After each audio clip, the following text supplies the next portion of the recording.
কুখ্যাত নেশা কারবারি প্রবীরুলের আরও 2 সহকারীকে জ্বালিয়ে তুলল বিশালগড় পুলিশ। সোমবার শেষ রাতে তাদের গ্রেফতার করা হয়েছে। বিশালগড় থানার ওসি ইন্সপেক্টর তাপস দাস জানিয়েছেন, গত 23 সেপ্টেম্বর বিশালগড় থানাধীন দুর্গানগর এলাকার কুখ্যাত নেশা কারবারি প্রবীরুল আলম ওরফে প্রবীরের বাড়িতে বিশালগড় থানার পুলিশ অভিযান চালিয়ে বিপুল পরিমাণ ব্রাউন সুগার সহ প্রবীরুল আলম, টুটুন কবির ও জালাল মিয়া নামের 3 জনকে গ্রেফতার করেছিলেন। পুলিশ এই ঘটনার পরিপ্রেক্ষিতে এনডিপিএস ধারায় একটি মামলা হাতে নিয়ে তদন্ত শুরু করে। পুলিশের তদন্তে এই মামলায় বিশালগড়ের আরও বেশ কিছু নেশা কারবারির নাম উঠে আসে। এরই পরিপ্রেক্ষিতে সোমবার শেষ রাতে বিশালগড় থানার পুলিশ অভিযান চালিয়ে মুরাবাড়ি এলাকার রূপক সূত্রধর করুই মোড়া এলাকার মন্টু দেবনাথ নামের 2 নেশা কারবারিকে গ্রেফতার করে। মঙ্গলবার দুজনে 3 দিনের পুলিশ রিমান্ড চেয়ে আদালতে সোপর্দ করা হয়েছে। অভিযোগ, প্রবীরুল ও তার সহযোগীরা রূপক সূত্রধর এবং মন্টু দেবনাথের কাছ থেকে ব্রাউন সুগার ক্রয় করে এলাকায় খুচরো বিক্রি করত। উল্লেখ্য, প্রবীরুল এর আগে গাঁজা সহ আসাম পুলিশের হাতে ধরা পড়ে প্রায় 1.5 বছর আসামের জেলে ছিল।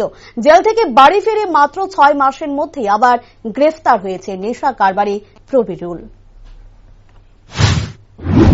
গত মাসে 23/9/2023 একটা কেস হয়েছিল, এনডিপিএস কেস, হিরোইন সংক্রান্ত, যা বিশালগড় পিএস মামলা হলো 95/2023।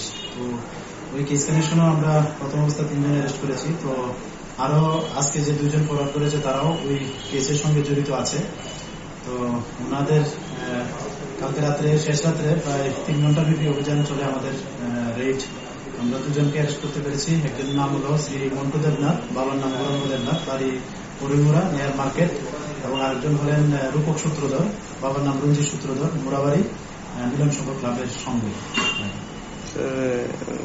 এর আগে যাদের গ্রেপ্তার করা হয়েছিল তাদের নাম এবং কোথা থেকে মালগুলো উদ্ধার হয়েছিল?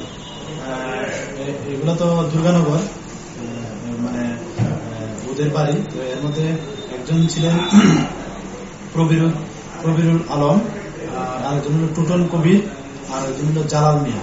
ওদের বাড়ি ওইখানে দুর্গানগর রতনগর। তারা এখন কোথায় আছে? তারা এখন জুডিশিয়াল কাস্টডিতে আছে। কেসের নম্বর এবং কি কি ধারা রয়েছে?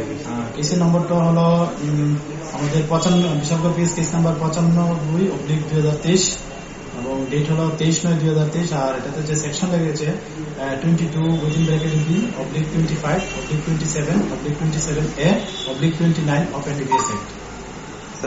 তাদের কি এখন কোর্টে তোলা হয়েছে? হ্যাঁ, তাদেরকে 3 দিনের পুলিশ রিমান্ডে কোর্টে পাঠানো হয়েছে।